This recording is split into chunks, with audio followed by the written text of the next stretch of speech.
আগে সাদিক এগ্রো এখানে একটা খামার ছিল। উপরে গত বছর ছাগল কাণ্ডের পর উত্তর সিটি কর্পোরেশন অভিযান চালায় এই সাদিক এগ্রোতে। ঠিক এক বছর পর সেই সাদিক এগ্রোর জায়গায় গড়ে উঠছে নতুন বহুতল ভবন। কে তৈরি করছে এই বহুতল ভবন, কি বলছে স্থানীয়রা? এটা হাউজিং কর্তৃপক্ষ উঠেছে। এখন হচ্ছে আগে সাদিক এগ্রো এখানে একটা খামার ছিল বড়, এখানে হচ্ছে তারা ভাড়া নিয়েছে। এটা হচ্ছে মালিকানা জায়গা আছে, এটা পিলারও আছে, এখানে ডিসি পিলার আছে, নিজেদের এটা ডিসিরাই নিজেরা গাড়ি দিয়ে গেছে।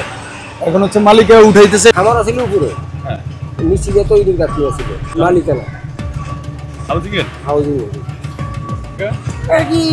মালিকানা জায়গা খামার আছে হাউজিং হাউজিং টাকা স্ট্যান্ড করে খালি টাকা টাকা স্ট্যান্ড করে